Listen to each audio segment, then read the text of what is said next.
that Yanni needed raisins. And she the one told me. She said Yanni's supposed to be playing games right now. I said it one.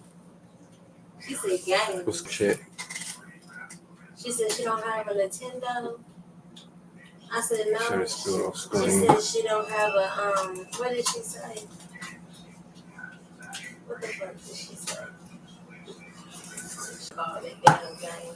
She said the board that you write on, and it's saying the ABCs to you. It's like like almost like a tablet, but it's not. Yeah, got the word them criminals. You know what I'm talking about? She's like she could write her name on it and all that. She said all her kids was doing it. April through June 20. I didn't know. So kids down here in West Memphis must be more advanced. Be slower as kids down here. So Oh my God, did it? What she mean about was she not playing God? I felt it when she said that. I'm like, shit, she supposed to be like, am I behind her? Like, what the fuck? She didn't even say nothing. She was quiet behind the computer, just typing. Okay. Hey, little mama, would you like to be my sunshine? Nigga, to my game. She said, what did she eat throughout the day? I told her, she was like, for breakfast. I was lying, I told her I told her bacon and eggs and shit. And I told her a little bit of biscuit. And she was typing this shit in. She said, well, I'm going to have to make an appointment for you to see the nutritionist on the 30th. She said, she's buy you some lunch and then buy me now. So you gonna buy you some lunch and then buy me now? Okay, open the refrigerator, bitch. Come on, get that drunk ass on. What the fuck you talking like my this? shit, girl. Like, get drunk ass on, bitch. See, at least I said, no, I knew them I was in the refrigerator. I was just fucking with you. That might really ask you for.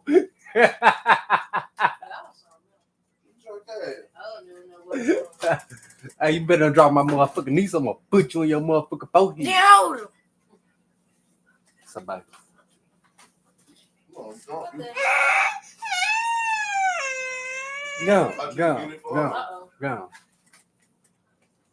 can get your own. Go get you one. You probably ain't gonna eat it all by yourself. That's the fucked up part about it. You probably have to share it with somebody. Stop! Stop your hand! Oh, my bad.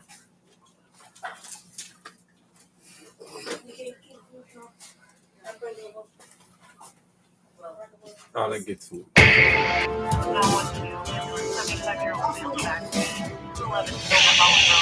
Hey everyone, Nigel and Luke here, and welcome to Crime Zone. Crime Zone. As hard as it is to believe, we're already more than halfway through 2025. And if you've been tuning into this channel for a while now, you know that can mean only one thing. It's time for another edition of Dumbest Criminals, our quarterly recurring series where we take a look at some of the dumbest criminals and crime stories that we've covered so far in a given year on Crimes of the Week. One thing to keep in mind is that these segments have not been edited since they appeared in their respective lists, so minor details and things like specific charges may have been updated since we first covered them on Crimes of the Week. Also, if you like these videos, be sure to let us know in the comments section below, as well as keep an eye out for a similar one of these videos at the end of the week, where we'll be covering stories exclusively from our Crimes of the Week International series. With that out of the way, let's get into it. Make sure y'all will like to subscribe to this shit. Sure. Authorities in Camden County, New Jersey say that a local hairstylist is looking at some serious prison time this week after she was caught allegedly trying to arrange the murder of her police officer ex-boyfriend and his teenage daughter, a plot that she apparently tried to carry out with a man she met on a dating app. The whole thing began early last month when the accused hairdresser in question, 26-year-old Jacqueline Diorio, broke up with her boyfriend, an unidentified Philadelphia police officer. Though it's not clear why the relationship ended between the pair, what we do know is what allegedly happened next. According to the Camden County prosecutors, Yeah, I know he killed her. He killed her. People following him. He like, babe, I want you back. I didn't mean to cheat on you.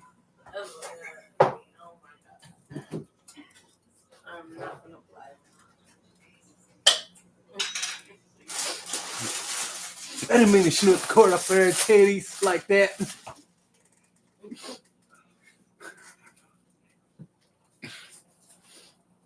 She was like, Johnny, just get the fuck out of my face. Just get the fuck out of my face. I don't give a fuck what you did. You can have the bitch. office. Near the end of March, Diorio began a new relationship with a man she met through the dating app Tinder. However, rather than starting... Oh, she met another nigga through Tinder. Yeah, Tinder, the dating app. No, fool. On the phone app Tinder. Oh, the dating app. Yeah. You said it's a game now? Yo, I asked myself, damn, they got turned on the game. Though I was finna ask. Oh. No, I'm doing okay, so you know. I'm doing something else, fool. I would say that shit too real. What the hell you fucking on Tinder? No, they actually be like they be really be fucking on that damn game too. Grand Theft Auto, RP, they be fucking on them motherfuckers. Really? That ass. That's a grown folk game. But kids playing that game. Only not like 13 and up. They only go 13 and up probably. But I'm saying the parents got the game and the kids playing the game. But they put parental shit on there too. Not all of them. Not all of them. Not all of them. But I'm saying it's but not most of them folks, most parents people who don't have kids, like some of these folks that grown up don't be having kids, they down to be 20s. They down to be 19 or 20, and they be having a PC. They only have stuff up on their shit, and they ain't got kids. But the one who do got kids, they be putting that shit up on there. Yeah. But some of the ones that got kids ain't putting it on there. Oh God, they thinking too. Their kids they are watching stuff like this. I done seen a couple parents. Like folks be up on them, folks be on them motherfuckers really be yes. Them folks be. That's why the folks be getting banned. Forget kids. Fresh, she apparently soon made her true intentions clear. In subsequent meetings, text messages, and phone conversations, she allegedly told the man she would pay him $12,000 to act as her hitman. It wasn't just her ex-boyfriend that Diorio wanted dead. Oh my God. Damn. I know I would look serious too. This shit I just heard, this shit crazy. This bitch hired a hitman. Damn. Shit getting real. These are real people. This is not a game. This is not a movie. These are real people in the world hiring people to kill people. What the fuck? Let's see what she hired this money for. Though apparently, in her mind, the $12,000 was a 2-for-1 situation because she also demanded that the Tinder date kill her ex's 19-year-old daughter. Unfortunately for Diorio, wait a minute, hold on. Only pretending to go. Daughter too. Oh Lord. You trying to get the dude back in his daughter? Oh Lord.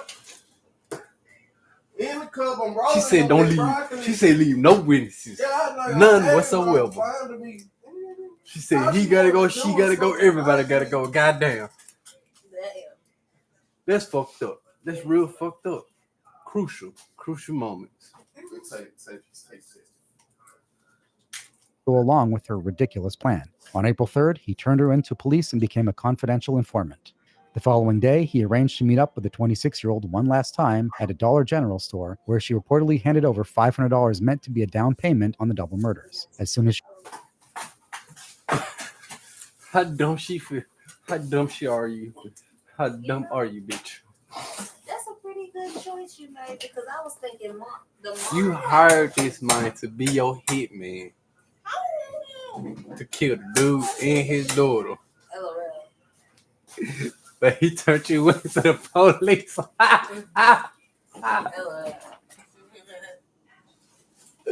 Dumbass. And I was thinking the Welch was great. He grabbed the plant great. She don't like that. As my father-in-law, you stupid fuck.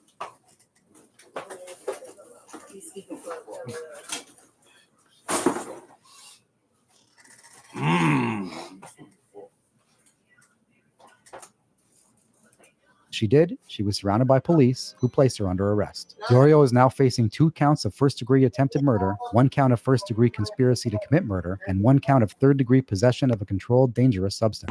The last charge is for a bottle of unlabeled Xanax that officers apparently found on the 26-year-old's person at the time of her arrest. If convicted, Diorio is looking at a hefty prison sentence. The first-degree attempted murder counts alone could reportedly result in a sentence of up to 20 years. 20 years. Authorities in the city of Clearwater, Florida, say that an unhinged man with a lengthy criminal history is back in custody again this week after he allegedly had a violent freakout at a children's lemonade stand when he was denied a free refill. According to reports, the whole thing fittingly went down on April Fool's. Cool. Really? She said, or go to McDonald's. She said, you like McDonald's? I said, yeah. She said, grab a perfect. You threw a temper tantrum at a motherfucking Who got money like that? Kool-Aid, a lemonade stand because you want a refill? It's crazy. How dumb are you? And you white.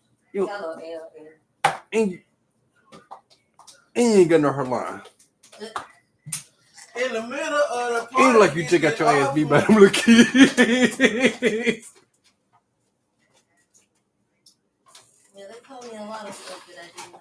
It'll crack out your mouth like that. Cool. How you gonna throw a whole tantrum?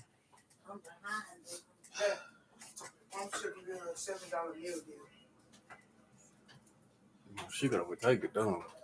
My work.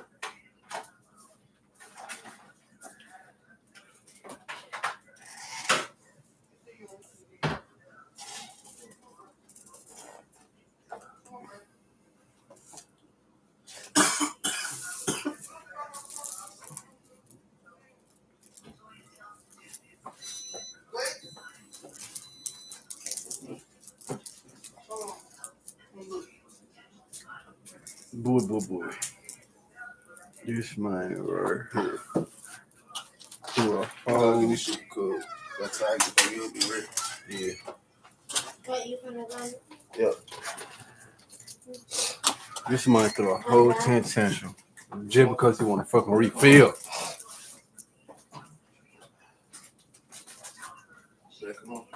Day, when the 45-year-old suspect, Stephen Cusimano, was walking through a residential area on the south side of the city. At around 7:45 p.m., he came across a lemonade stand run by a group of local children near the intersection of Pinellas Street and South Martin Luther King Jr. Avenue. After deciding to stop, he proceeded to purchase a glass from the group of young entrepreneurs. However, things quickly turned sour when Cusimano demanded a free refill and was told no. Apparently unable to accept this, he allegedly had a full-blown meltdown and forcefully grabbed an unidentified female victim there by the wrist. He then assumed a fighting stance and told her he would beat her up. Thankfully, the 45-year-old ran off before things got even more heated and was arrested a short distance away. Though he apparently admitted to everything that had happened, he defended his behavior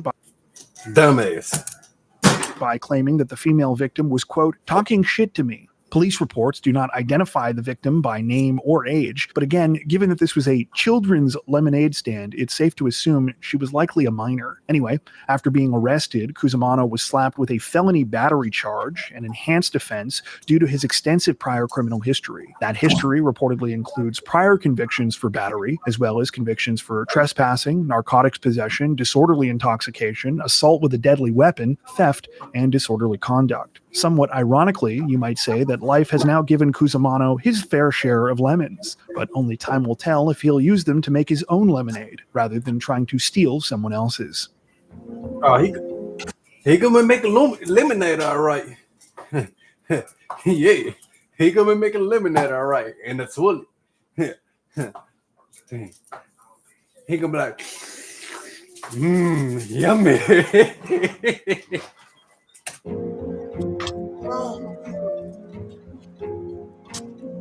The Florida man became the latest poster boy for the phrase, don't drink and drive last week, when he brazenly offered police a sip of his alcoholic beverage during the middle of a car chase. The whole thing began on the afternoon of April 19th, when the Highlands... That bubble getting drunk early.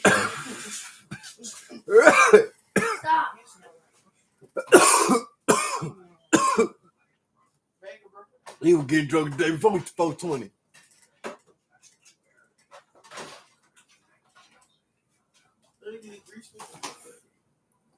Hey, that boy thought, I got one. Here you go.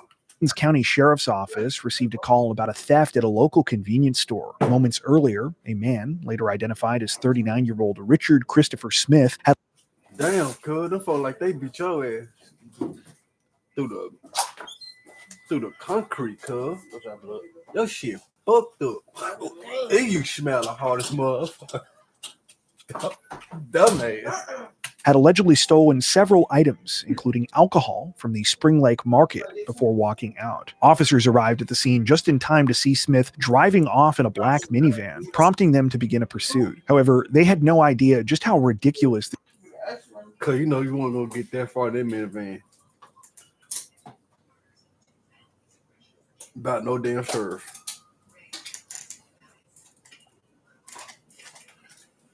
No fault, pit maneuver your ass, flipped your shit, touch you all the way upside and down. Then they pulled you out and beat your ass on top of it. And them folk didn't get charged. Them folk got paid for your stupid ass. Dumbass motherfucker. The situation would get. Stop. Stop. I said give you a drink, that's it. He's drinking some. Before I told them man to stop, that man pulled off, kept going. Man, you stupid hell, you in the minivan, you big dummy. Looked like a beer or something. He just drove by. He's back towards Lakeview. The drink that Smith was offering was not, in fact, a beer. It was a Kettle One vodka spritzer. Nonetheless, the footage is pretty astonishing. It appears that police were likewise left pretty dumbfounded, writing in a Facebook. My boy was drinking vodka out the can. What the fuck? That boy was getting sloppy. Post about the incident this week, quote, "We don't know if he was expecting us to just say cheers and let him go or what." Of course, police did not let him go, and instead the chase continued for several more minutes. During that time, spike strips were deployed and all 4 of the tires on Smith's vehicle were flattened. This brought him to a stop, though not before he allegedly attempted to ram 2 patrol cars. Even after this, the 39-year-old appeared completely. Really?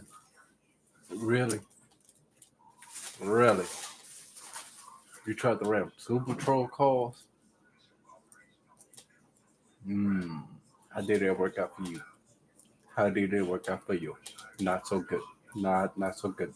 Dumbass. Completely unfazed. As you can see, he got out of his minivan and lit up a cigarette as he attempted to walk away from the scene. Smith continued to ignore orders from deputies right up until he was tased in the middle.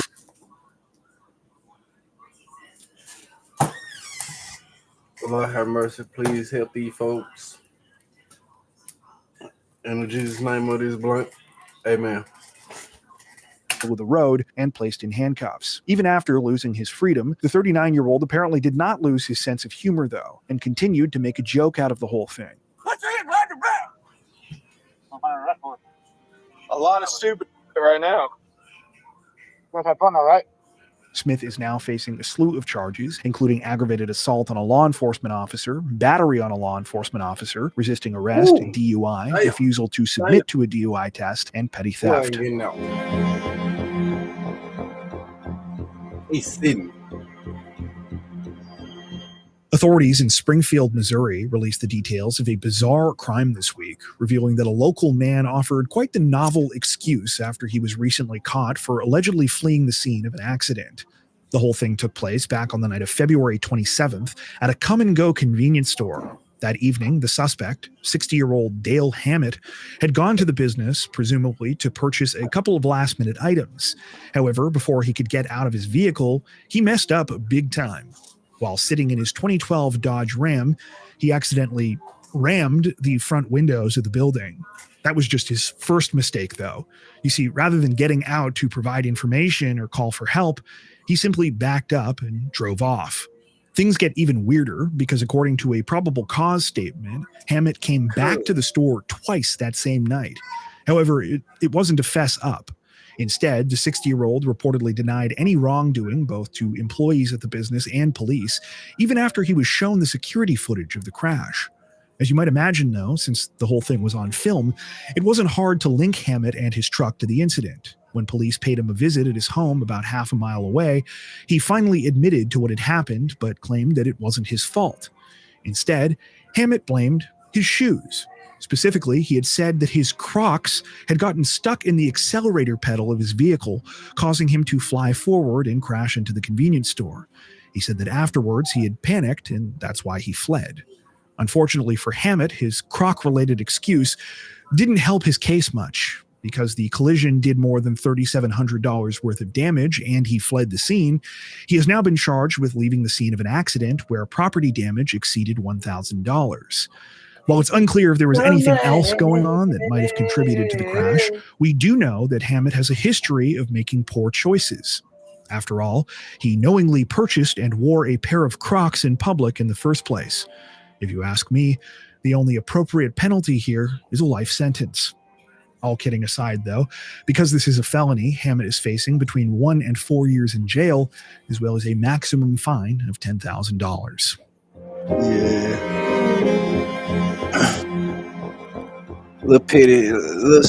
Authorities in Pinellas County, Florida, say that a lottery winner decided to stupidly push his own incredible luck this week, causing him to wind up behind bars just days after he collected his jackpot winnings.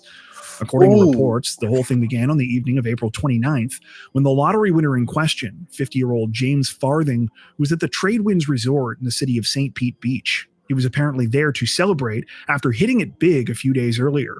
You see, on April 26th, he purchased the winning ticket back in his home state of Kentucky for the state's Powerball draw. The jackpot was worth more than $167 million, a prize which he decided to split with his 77-year-old mother. However, just one day after posing with his giant novelty check, Farthing apparently decided to push his luck once again. While at the Tradewinds, he and his girlfriend, 42-year-old Jacqueline Fightmaster, reportedly got into a drunken and violent altercation between themselves and several other patrons at the resort. Things escalated even further when, after allegedly punching a man in the face, Farthing attacked a deputy that tried to intervene and break up the fight. That deputy was reportedly kicked in the face by the 50-year-old, who then made things even worse for himself by attempting to flee the scene. Meanwhile, Jacqueline Fightmaster was more than living up to her unusual surname. The 42-year-old was allegedly involved in physical altercations of her own with several other people at the resort's bar. According to police reports, she, quote, appeared very intoxicated and was yelling, screaming, and making incoherent statements. When it was all over, Farthing was arrested and charged with felony battery on a law enforcement officer, plus 2 other misdemeanor offenses. Fightmaster, meanwhile, was busted for causing a disturbance. Unfortunately for the couple, this isn't the end of their problems, though. You see, at the time of the incident, Farthing was on parole in Kentucky related to a 14-year prison sentence he had previously served. So while Farthing was granted bond in the Florida case, he is still being held due to a parole violation warrant in Kentucky. Apparently, he did not have permission to leave the state in the first place. At the time of this recording, he remains in custody.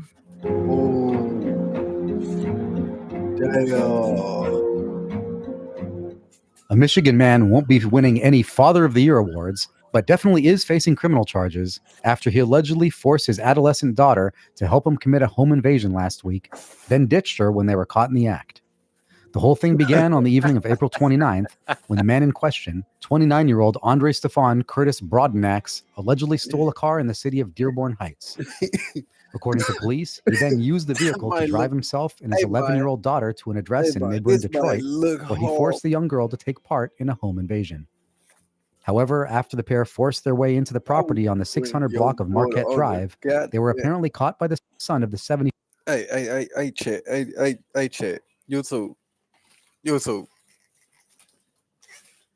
For all you motherfuckers out there watching right now, listen to me. Please stop bringing people on the drill with y'all, man. Robbery, killing, whatever it is.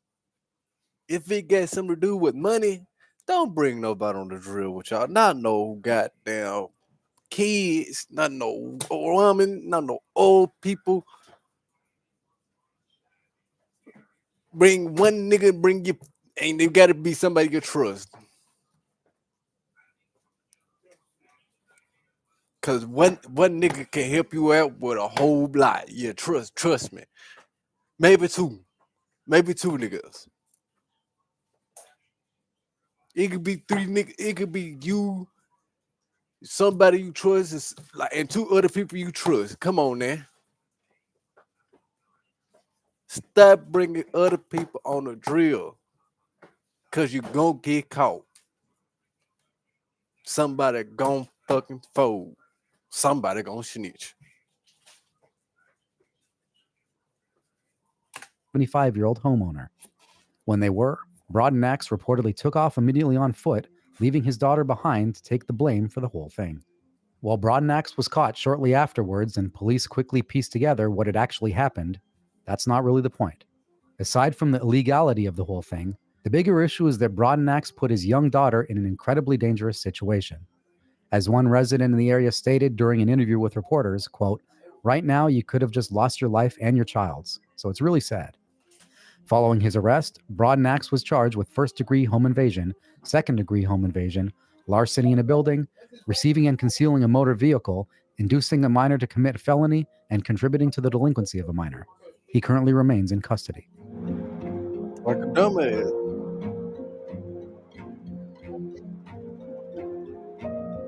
A South Carolina man may want to get his funny bone examined, but first he'll have to get out of jail following a bizarre incident this week in which he allegedly broke into his ex-girlfriend's house and attacked her, claiming afterwards that the whole thing was a practical joke. The whole thing started shortly before midnight on May 3rd, when the female victim, who has not been identified by name, returned to her home in the city of Charleston. According to reports, the young woman shares a residence with her family, but she lives in a separate apartment connected to the garage. So imagine her surprise when she walked in that night and discovered she wasn't alone. After heading through the door, the woman was allegedly ambushed by a man who was hiding in her shower. The man's face was covered and he was wearing a gray sweatshirt, but he was naked from the waist down. He was also armed with a knife and proceeded to attack her. The female victim would later tell police that upon seeing this person in her home, who she initially believed was a stranger, she thought she was about to be sexually assaulted and killed, especially when she screamed and the man held a knife up to her head and imitated slitting her throat. Moments later, she said the man choked her with one of his hands, applying enough pressure to prevent her from breathing. The woman fought back, and as she did, she started to realize something strange about the man's outfit. The covering he was wearing on his head was a pair of her own bike shorts, as well as a tan baseball cap.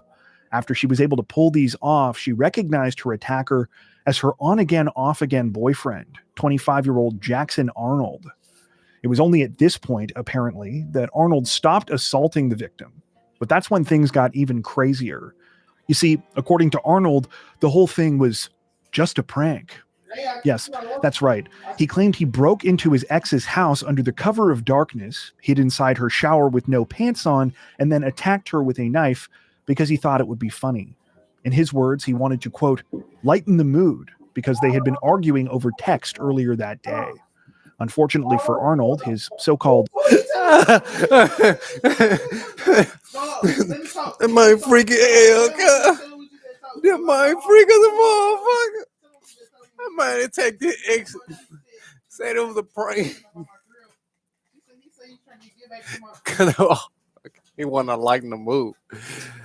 Freak ass nigga, stupid ass nigga. Prank didn't end with the belly laughs and backslaps he allegedly intended. Instead, his ex was pretty sure this wasn't a joke at all, and instead ran into the main part of the house and had her family call the police. In case you're wondering, no, there wasn't any kind of prior precedent of Arnold being allowed into his ex's place without her present. According to a police report, he had never lived at the address previously, had never been given a key, and did not have permission to come and go as he pleased. It's currently not known how he got in, though it's suspected he used a side door which had a lock that didn't work correctly. On top of all of this, it's been reported that the 25-year-old parked several hundred feet down the road from the residence so that the female victim would not spot his car when she got home. Arnold was arrested a short time later, though at least by this point, it seems he had put some pants on. He's now facing charges including assault and battery, first-degree burglary, and possession of a weapon during a violent crime.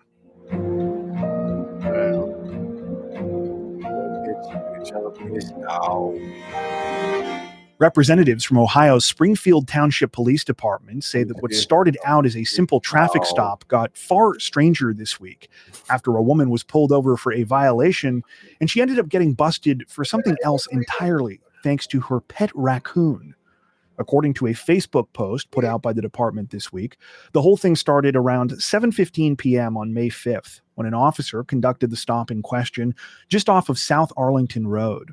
The officer pulled over 55-year-old Victoria Vidal after he realized she had an active warrant out and was driving with a suspended license. The whole thing was pretty standard until after placing Vidal under arrest and putting her in the back of his cruiser, the officer returned to her vehicle.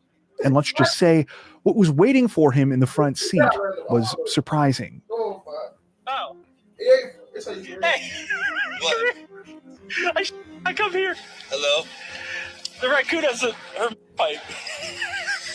As what? Oh my God. Her meth pipe. Yes, that's right. A raccoon with a meth pipe.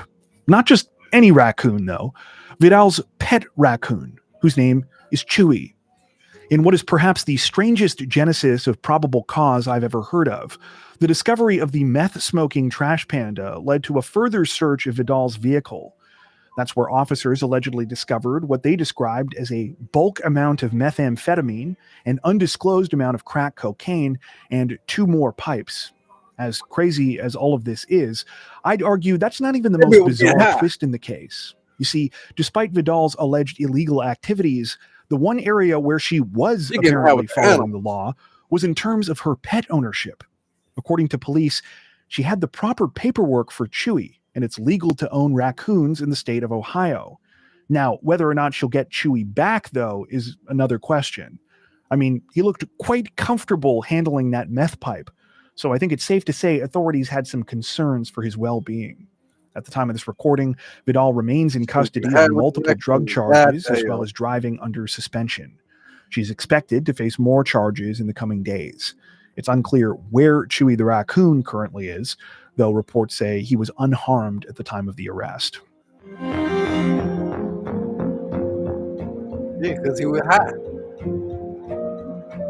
A Nebraska Star Wars enthusiast apparently role-played himself right into jail recently after he was allegedly involved in an unhinged episode targeting his neighbors, though he didn't so much use the Force, just regular Force. According to reports, it all unfolded last month on the evening of April 28th when a group of kids were playing outside in the city of Auburn. That's when the suspect, 25-year-old Aiden Orion White, went up to them wielding a toy lightsaber. Moments later, he allegedly hit a 7-year-old girl who also happened to be his neighbor. As you might imagine, when the girl ran crying back to her mom, 37-year-old Sandra Lund's man, she wasn't too happy. However, when she attempted to confront White, his Jedi-themed rampage only continued, before charging at and striking her multiple times with the lightsaber. I ain't gonna lie. That man like a fucking weirdo. And what the fuck you playing with a lightsaber? You're a grown-ass motherfucker man playing with a fucking lightsaber.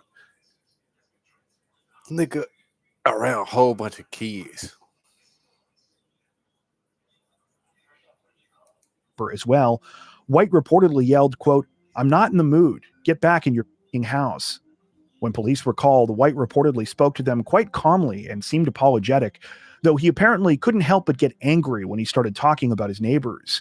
In a report about the incident, officers noted that the 25-year-old would, quote, "have profane and angry outbursts." He supposedly blamed Sandra and her family for his rent recently going up, and also threatened that they would have future problems.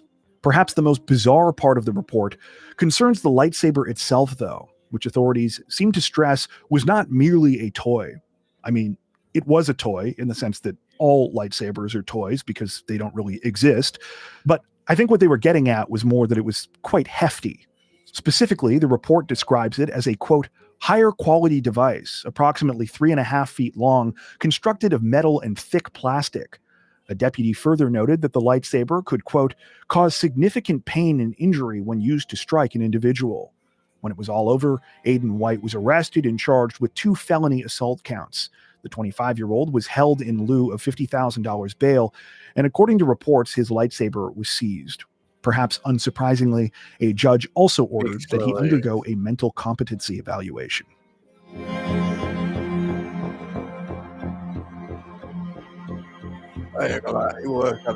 Authorities in Port St. Lucie, Florida, say that a woman's desire for a late-night snack ended with her wife behind bars after her craving for food became an argument that quickly spiraled into a full-blown violent episode. The whole thing reportedly began at around 3 o'clock in the morning on May 3rd, When the 40-year-old victim and her 39-year-old wife, Allison Swan, were supposed to be relaxing after working late. The pair are both nurses and were hanging out at their home on South Buttonwood Drive. That was until the 40-year-old got a craving for nachos. As she was in the kitchen preparing her chips and adding some nacho cheese, Swan reportedly became agitated. According to a subsequent police report, she told her wife that she, quote, shouldn't be eating this late, and made a comment about her weight. As you might imagine, this prompted an argument, and apparently not content with simply making nasty comments, Swan also quickly became violent. After leaving behind the video game she'd been playing in the living room, the 39-year-old allegedly walked over to her wife in the kitchen and grabbed a handful of her food. She then proceeded to shove the nachos, cheese and all, down the back of her pants. While this is definitely unhinged, you could at least argue that nothing up to this point warranted police intervention. Unfortunately, though, this also soon changed. You see, when the 40-year-old victim tried to get some new clothes, Swan allegedly dragged her to the ground, shoved her fingers into her mouth and hooked her cheeks like a fish, then began slamming her head into the floor repeatedly. A friend who was apparently on the phone with the victim overheard what was going on and called 911. If this wasn't wild enough, when officers showed up, Swan reportedly tried to escape responsibility by coming up with a ridiculous story. She told police that her wife was in a drunken rage and had simply thrown her own nachos on the floor and rolled around in them. Officers did not buy this excuse, though, particularly when they saw the cheese on the inside of the victim's pants. Swan was arrested for domestic battery. She was later freed from the county jail on $250 bond, though was ordered to stay away from her wife, her wife's car and place of employment, and their shared residence.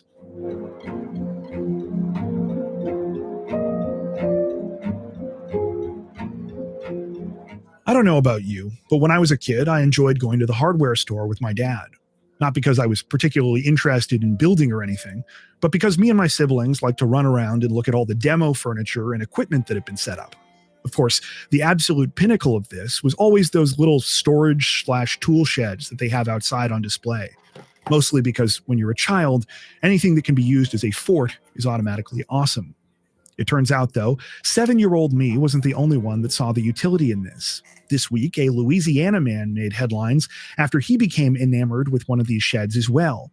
However, as I'm sure you've already guessed, since this made the news, he had decidedly less innocent intentions. You see, rather than playing in the shed, he was playing with himself in the shed, if you catch my drift. The whole thing started sometime on May 11th when police responded to a Lowe's home improvement store in the city of Slidell. They were called there after someone phoned 911 explaining that a naked man was inside of one of the store's display sheds. When officers got there and checked the situation out, they were treated to what was perhaps the world's worst Monty Hall game.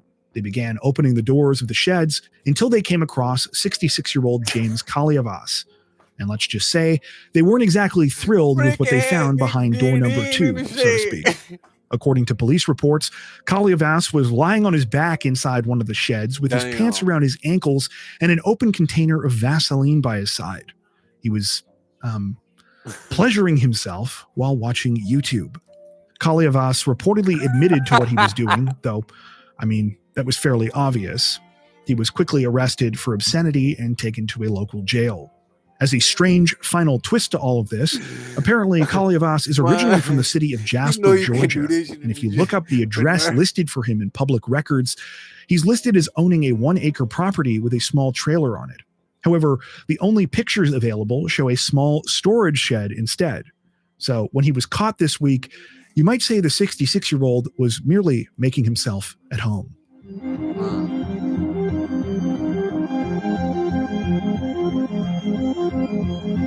Authorities in Charlotte, North Carolina say that one fast food employee is facing charges and another is lucky to be alive after a senseless workplace dispute over burnt food last week escalated into what could have been a deadly shooting. The whole thing unfolded on the evening of May 11th at a Popeye's chicken restaurant near the intersection of South Boulevard and Carolina Pavilion Drive. It began around 6 p.m. when two managers at the location got into an argument, one which a customer later told police started over burnt biscuits. While it's unclear exactly who burned the biscuits or really what was going on in general, we do know that things escalated quickly. It happened when one of the managers challenged the other to take the disagreement outside. During a subsequent fist fight, one of the managers, later identified as 22-year-old Rodney Wood, allegedly pulled out a gun and started shooting. The male victim was hit in the groin and chest, at which point Wood fled the scene. When officers from the Charlotte-Mecklenburg police arrived at the scene, the injured man was rushed to a hospital where he underwent emergency surgery. Wood, meanwhile, was arrested a short time later in the same shopping plaza where the whole thing took place. According to police, during a conversation, Wood claimed that he shot his fellow manager in self-defense after he was punched several times in the face. He also stated that the rounds he fired were, quote, warning shots that were not intended to hurt his colleague. However, authorities did not buy this explanation, particularly when they saw footage of the incident, which allegedly showed Wood shooting the other man at close range.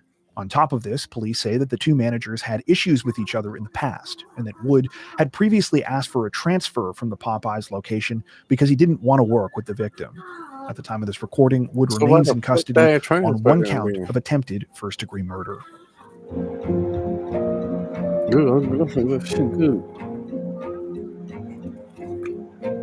Well, we've got another weird one for you to close out the show this week. Authorities in Pinellas County, Florida, say that a local ex-convict landed himself back behind bars this week after he was caught violating his parole, thanks in part to the Hot Chip Challenge. For those unfamiliar, the Hot Chip Challenge refers to a popular social media trend where people film themselves consuming a single chip, usually a tortilla chip, that has incredibly spicy seasoning on it. These are made by a variety of different companies and typically sold individually, but they all have one thing in common. The chips are made to rank as highly as possible on the Scoville heat scale. The particular Hot Chip Challenge contender we're concerned with, though, is 36-year-old Darren Dykes. According to reports, Dykes decided to put his taste buds to the test back on March 25th of this year while he was hanging out with some friends. The footage of this was apparently posted to social media, which is how Dykes' probation officer came across it. And after reviewing the video this week, Dykes was placed under arrest. If you're confused, it wasn't the hot chip itself that got Dykes in trouble. It was what he washed it down with. When the heat started to kick in, he could be seen chugging down a beer, a violation of his parole, which required him to stay away from alcohol. During his meeting with the probation officer, Dykes reportedly admitted to having, quote, a swig of the beer. Though given his history, the officer didn't buy this. The 36-year-old's records indicate he is, quote, a risk to himself and others with any further alcohol use. It's unclear how long Dykes will now be behind bars, though reports note that he has spent a combined total of 7 years in state prison. His criminal history includes convictions for dealing in stolen property, cocaine sales, grand theft, credit card fraud, heroin possession, cocaine possession, theft, burglary, and violating a domestic violence protection order. Boy, that mind through. That mind through. Authorities in the city of Shreveport, Louisiana, have lambasted the actions of a local mother this week after she was accused of dumping her own kids at the side of the road before allegedly attempting to cover up what she had done by reporting them missing. The whole thing began sometime on May 28th when the mom in question, 33-year-old Lakeisha Washington, was driving with her kids and they got into an argument. It's unclear what the argument was about, but we do know what allegedly happened next. According to reports, Washington got so fed up with her 11 and 12-year-old that she stopped her car near the intersection of Hollywood and Broadway Avenue and ordered them to get out of the vehicle. Moments later, she took off, leaving the kids to fend for themselves. The 11 and 12-year-old did eventually walk 4 miles to the closest relative's house. However, Washington didn't know that. So in an apparent bid to explain the situation, she called local police and claimed her adolescent children were missing. Unfortunately for Washington, though, it seems the whole thing quickly blew up in her face. As she was talking to officers at her home on the 3400 block of Palm Road, they received word that the kids were safe. They also learned the real story about what had happened. Shortly after this, Washington was arrested and charged with 2 counts of criminal neglect of family. Police say they also passed along the details of what happened to the Louisiana Department of Children and Family Services. Shortly after this, Washington was arrested and charged with 2 counts of criminal neglect of family. Dumbass bitch.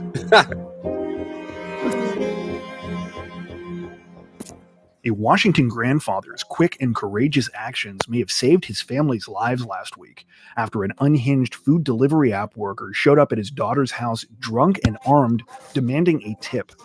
The whole thing unfolded on the morning of May 29th, when the grandfather in question, Anthony Valino, was in the middle of breakfast with his grandchildren at his daughter's place in the city of Vancouver. Suddenly, the family meal was interrupted by loud banging at the front door. When Anthony's daughter opened up, she was confronted by a man, later identified as 59-year-old Robert Delahant.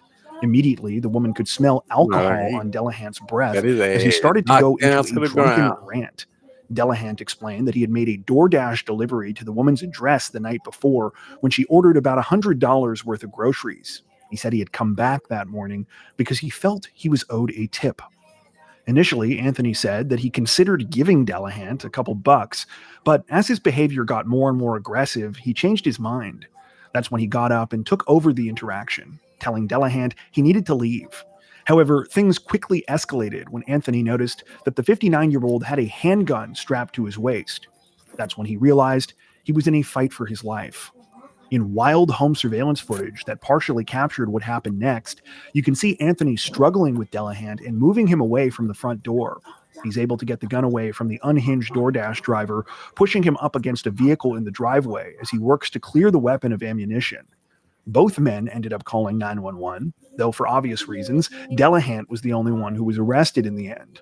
He is now facing charges including felony harassment, driving under the influence, and assault. Perhaps the most ridiculous part of the whole thing, though, is that Delahant did get a tip. Anthony's daughter had immediately tipped the 59-year-old through the DoorDash app at the time of the initial delivery. So apparently the money Delahant was demanding was an additional tip that he wanted in cash.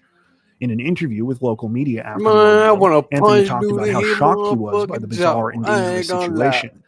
He told reporters in part, quote, "I could have been shot. My kids could have been shot. If he would have gotten his hands on that gun, somebody could have gotten hurt. I still can't believe it happened. He can't make that decision that I am going to somebody's house to get a cash tip." For their part, DoorDash released a statement following the incident, stressing that they have a zero-tolerance policy for harassment. They say Delahant was immediately removed from the app when the situation was brought to their attention.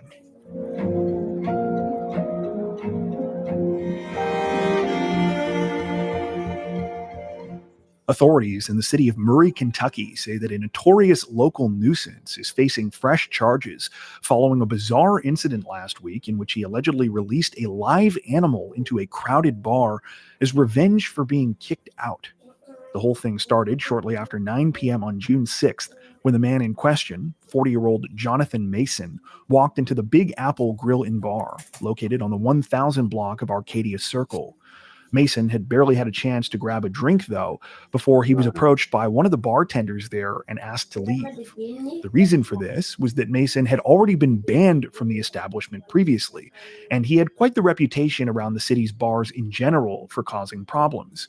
In fact, locals know him better by the nickname Cowboy Cody, which I promise will make sense in just a second.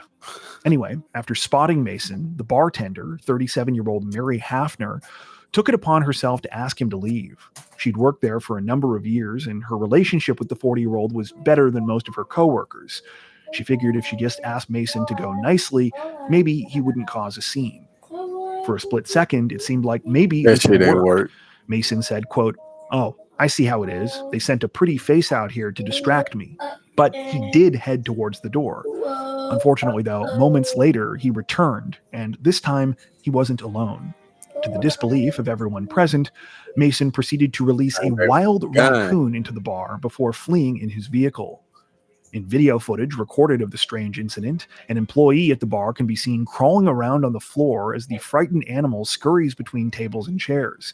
This was apparently against the advice of Mary, who said that she would take care of the raccoon. And from the sounds of it, her colleague should have listened. Moments later, after grabbing the animal's tail, the male employee was bitten by the raccoon. Because, I mean, what would you do if someone tried to grab your tail? According to reports, the man later had to get a rabies shot. In the end, Mary did get everything back under control, though. After nonchalantly wrapping the raccoon in a towel, she carried it outside and set it free. She later told reporters, quote, "I'm a Kentucky girl. I had no problem catching him." As for Mason, he was quickly arrested by police later that same evening, though not before making things difficult by refusing to exit his vehicle or roll down the window so officers could speak to him. However, it seems authorities pretty much expected this given their history with him. You see, this is far from the 40-year-old's first run-in with police, and not even Mason's first animal-related crime. Just a few months ago, in December of 2024, he was arrested twice within 2 days following incidents where he led officers on separate drunken chases through the city while riding a mule. At least one of those incidents also started at the Big Apple Grill and Bar when employees saw Mason beating the animal with a whip in the parking lot. As for where Mason got the raccoon involved in this week's incident, it's believed he caught it on the farm where he lives earlier that same day. He is now facing a number of charges, including third-degree criminal trespass, second-degree assault, resisting arrest, and failure to maintain insurance. Damn, man. Authorities in Pinellas County, Florida, say that a Saudi Arabian man learned the hard way not to waste police resources this week after he called 911 on a local strip club after allegedly failing to illegally pay for sex. The whole thing began at around 1 a.m. on June 8th when Pinellas County police were called to the Oz Gentlemen's Club in the city of Clearwater. The 911 call was placed by a 21-year-old man named Sultan Al-Nofe, who said that he wanted people there to be arrested. When officers arrived and asked what was going on, the noticeably intoxicated 21-year-old claimed that the club's security had stolen $300 from him. While reportedly slurring his words and reeking of booze, he explained that he had paid the money for access to a private room where he had asked an employee for sex. When this was refused, he felt that the services he thought he was paying for had not been rendered. As a result, he now wanted the staff who had taken the money from him sent to jail. It's unclear if the level of entitlement here was because of the alcohol or whether Al-Nofe simply forgot what country he was in. But regardless, he soon discovered that things were not going to go his way. While it seems police ignored the whole illegal solicitation thing, he was arrested for misuse of the 911 system for wasting police resources. According to reports, Al-Nofe was later bailed out of jail by an instructor at a Miami flight school. It's unclear whether the 21-year-old is a student there or if he is even employed, though apparently he currently lives in Broward County. Oh, man. Authorities in Lake County, Florida say that a 70-year-old man was recently arrested and is facing charges after he allegedly contaminated thousands of dollars worth of canned goods at a store by relieving himself on the products. The whole thing took place shortly before 10 a.m. on May 30th when the suspect, Patrick Mitchell, took a trip to his local Sam's Club in the city of Lady Lake. After entering the business, he reportedly made a beeline for aisle 18, where he was observed by a witness in a rather unsavory position. According to reports, the female shopper snapped a photo of Mitchell as he pulled down the front of his pants and began pissing on 2 pallets full of Spam and Vienna sausages. The horrified witness alerted employees who were able to confirm what had happened on the store's surveillance camera system. Police reports note that the footage captured the 70-year-old as he, quote, placed both his hands in front of him below the belt line and stood there for several seconds, behavior consistent with urination.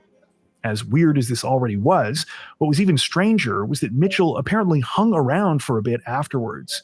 The same surveillance video revealed that he'd stopped by the snack section and had taken the time to try out some patio furniture before paying for some items and finally leaving. While the whole thing might be somewhat amusing for you and I, the same obviously can't be said for the Sam's Club employees tasked with cleaning up Mitchell's mess.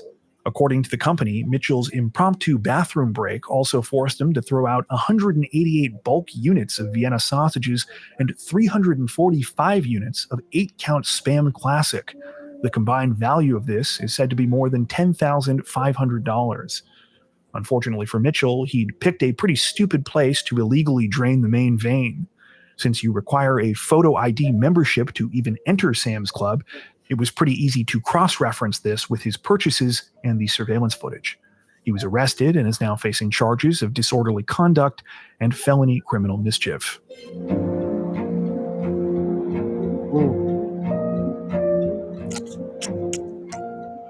Well, folks, this next story might be one of the strangest that we've covered in a while. And given what we normally talk about here, that's really saying something. A muscle-bound social media influencer has been arrested and is facing charges this week after a torrent of bizarre and threatening social media posts allegedly taking aim at one of the world's largest podcasters. The whole thing started on June 23rd, when 47-year-old Brian Johnson began posting the series of videos in question to his Instagram feed. Now, if you don't recognize this guy yet, that's okay. Chances are you know him by a different name. Online, he's known as the Liver King. Over the last few years, he's built up a massive social media following around his so-called caveman lifestyle.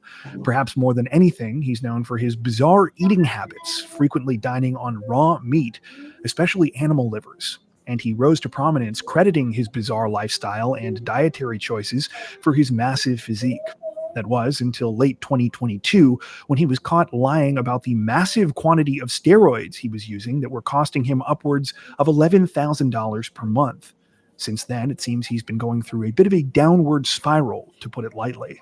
There's one other thing that's important to understand in terms of background here, and that's that one of the people who had frequently questioned the Liver King's legitimacy before he was exposed was none other than the famous podcaster and UFC commentator Joe Rogan. While the Liver King has never appeared on Rogan's show, his name has been mentioned frequently on the podcast, most often when the subject of performance-enhancing drugs comes up. And it would appear that the Liver King has not taken kindly to this. Even though he's literally known for eating raw meat, you might say he's not enjoying this particular beef. That brings us to the situation this week and those videos that the Liver King started posting. The videos in question were mostly a series of strange rants, but they quickly took on a more disturbing tone when Brian Johnson revealed that he had shown up in Joe Rogan's home city of Austin and was there because he wanted to challenge him to a fight. In one particularly unhinged video, the Liver King can be seen shirtless while wearing some kind of wolf skin headdress and appearing to hold two gold-colored firearms. He proceeds to say in part, quote, "Joe Rogan, I'm calling you out. My name's Liver King. Man to man, I'm picking a fight with you. I have zero training in jiu-jitsu. You're a black belt. You should dismantle me, but I'm picking a fight with you. Your rules. You can't pick a fight with a real king and then expect there to not be an actual fight, bro." When police were alerted about the situation and contacted Rogan, he reportedly told them that he'd never had any contact with Brian Johnson and was unsure why he was coming after him. He went on to say that he had heard the 47-year-old had a significant drug problem, appeared unstable, and seemed like he was in need of help. The following day, the Liver King was arrested at the Four Seasons Hotel where he was staying in Austin. Further videos he recorded and posted to his social media accounts show him pacing around the room and ranting, seemingly aware of what was about to happen. He was taken into custody around 8:30 p.m. on a charge of making a terroristic threat. Strangely, the situation doesn't end there, though, because almost immediately after the Liver King was released from jail, he went right back to posting. In these new videos, the 47-year-old still appeared to be fixated on Joe Rogan, though appeared to be wary of mentioning him directly by name again. While showing off his ankle monitor, he revealed that he had been, quote, given the gift of a restraining order that required him to stay at least 600 feet away from the podcaster and his family. He also weirdly joked at one point that he actually wanted to fight Seth Rogen instead. At the time of this recording, it still seems very possible that more could happen here. In fact, the Liver King has threatened as much. In one of his latest posts, he stated in part, quote, "I don't want to give any details nor any names. That's how you get ready for a fight. And you thought the videos would stop, but they will never stop. You've got an infinite amount of venom, and then we'll hug and unite. At some point, you have to capitulate something. Real tension, real fight." That being said, for the moment, Brian Liver King Johnson remains out of jail on $20,000 bond.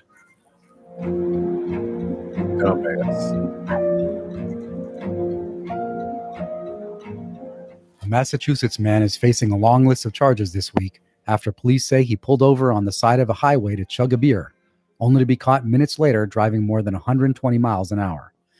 According to Connecticut State Police, the whole thing began at around 1 a.m. on Sunday, June 22nd, along I-84 West in West Hartford. Troopers first noticed a Chevrolet Traverse parked in the right shoulder near exit 44, with all of the SUV's occupants standing outside the vehicle. Thinking something might be wrong, police started to loop around so they could check on them. However, before troopers could get back, The Chevy and its passengers were gone. A short time later, a different state trooper spotted the same SUV again, this time near exit 39, and it was hard to miss. The vehicle was allegedly barreling down the highway at 122 miles an hour in a 65 zone, while also swerving and failing to stay in a single lane. Officers quickly pulled the driver over near exit 37 in Farmington, where he was identified as 23-year-old Carlos Gallegos Loja of Brockton, Massachusetts. Police say that Gallegos Loja showed clear signs of impairment, including slow actions and slurred speech. In an admission that probably didn't help his case, Gallegos Loja told officers that the first time police noticed him pulled over on the shoulder earlier that night, it was because he'd stopped to chug a beer. Troopers also reported finding open alcohol containers inside the SUV. As a result, Gallegos Loja was arrested on the spot after failing field sobriety testing. He's now facing a slew of charges, including reckless driving, driving under the influence, illegal operation of a motor vehicle without minimum insurance, failure to drive in the proper lane on a limited access highway, improper parking, operating a motor vehicle without a license, and drinking while driving. Police say the 23-year-old was released on a $1,000 bond and is scheduled to appear in Hartford Superior Court on July 15th.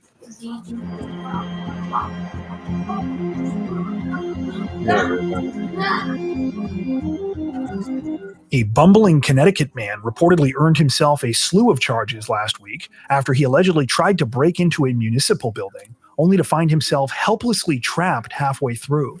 The incident was uncovered around 7:30 a.m. on June 22nd when members of the Parks and Recreation Department in the city of Bristol came across an unusual situation while doing their morning rounds.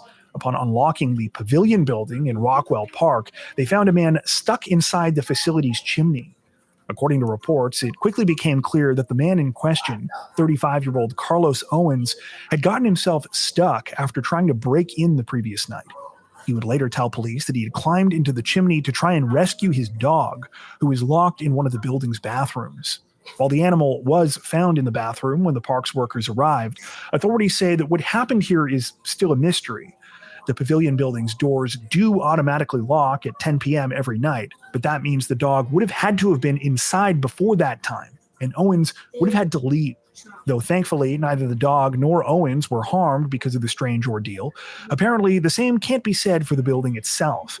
The Pavilion reportedly sustained an estimated $5,000 to $10,000 worth of damage when firefighters were forced to cut and remove pieces of the chimney to get Owens to safety.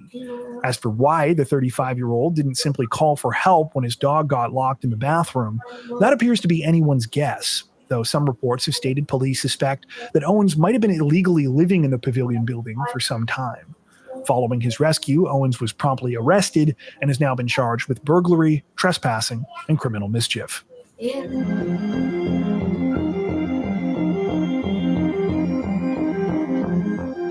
A North Carolina landscaper is in hot water this week after police say he broke into a client's mansion and used it to host an unauthorized, chaotic house party. The whole thing went down on Saturday night, June 21st, when 37-year-old Michael Brown, the owner of a local business called Brown's Dream Team Landscaping, allegedly threw a massive rager at a private home in the Union County town of Weddington. The twist? Brown didn't live at the property. In fact, he wasn't even supposed to be there. According to the Union County Sheriff's Office, Brown used his previous access as the family's landscaper to enter the mansion while the homeowners were away on vacation, and then invited hundreds of people to party. Deputies say Brown advertised the event, likely through social media, and told guests to bring cash. It's estimated that between 300 and 400 teenagers and young adults showed up. Witnesses say the home was packed wall to wall with loud music, property damage, and signs of underage drinking. As the night wore on, the chaos spilled out into the neighborhood, and it wasn't long before deputies started receiving calls about noise, traffic congestion, and reckless driving. When officers arrived at the scene, they were met with a full-on disturbance and an accused party host who was determined not to tell the truth. At first, Brown allegedly claimed that the home belonged to him. Then, when that didn't fly, he said it was his grandparents' place. It was only after what officials called several more, quote, epic failures at telling the truth that Brown finally admitted that he was the lawn guy and had no connection to the homeowners whatsoever. Deputies say that several agencies had to respond to the scene due to the sheer number of partygoers. In the chaos that followed, numerous people fled the area recklessly, resulting in multiple traffic stops. Inside the home, law enforcement found extensive evidence, including damage to the property and empty alcohol containers. They also recovered the money Brown had collected in entrance fees. He was arrested a few days later on June 24th and booked into the Union County Detention Center. In a press release, the sheriff's office joked that Brown, quote, was specifically told he was a guest, not a resident, and ordered not to throw any parties in our phone cell while trying to secure a bonding company. Brown now faces a long list of charges, including breaking and entering, second-degree trespassing, obtaining property under false pretenses, injury to real property, and contributing to the delinquency of a minor. He has since been released on a $10,000 bond. In an interview with local news, Brown denied most of the allegations, claiming the whole thing was a graduation party for his son and his son's friends. He said the entry fees were only collected to cover potential damages and maintained that no alcohol was served to minors. Perhaps most bizarrely of all, Brown said he still expects to do landscaping work for the homeowners in the future. In his words, quote, "I'm just waiting for them to come home, just so I can continue to build my relationship and we can move forward." In other words, it doesn't seem like Brown has gotten any better at telling the truth. At the time of this recording, no court date has been announced, but the case remains under investigation.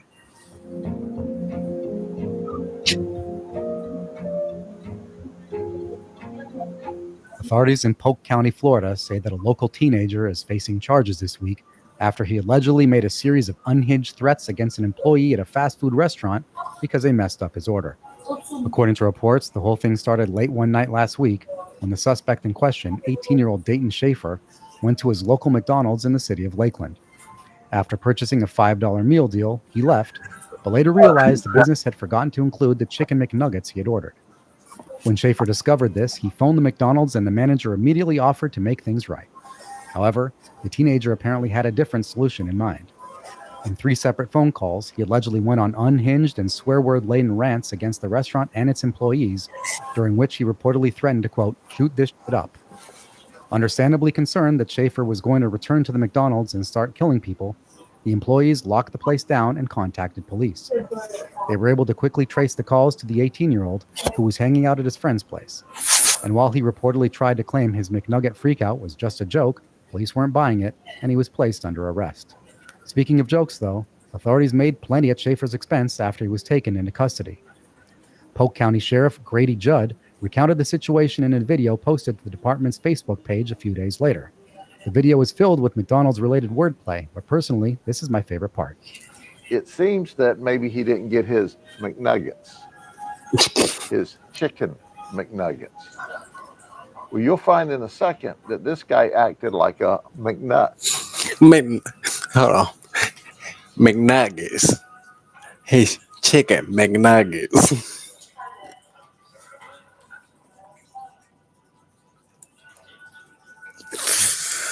Ooh. Buzz. McNuggets.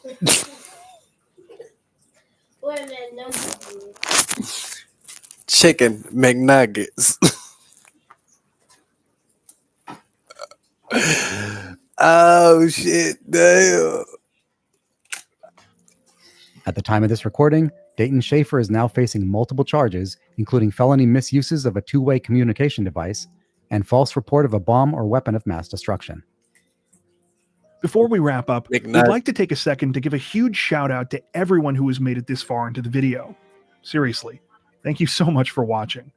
If you found today's upload interesting and informative, we'd be honored if you consider liking and subscribing, as well as hitting the notification bell and selecting all notifications to stay up to date with our latest releases. If you're looking for additional ways to help support the channel, we'd love to have you join us over on Patreon. Patrons get ad-free and early access to all of our content, as well as 4 additional stories per week for each of our Crimes of the Week and Crimes of the Week International videos. You can learn more at patreon.com/crimezone, where you'll also find some of the fine... Real chat, fuck all this shit. Look, chat. This shit was crazy. I'm gonna see y'all next time.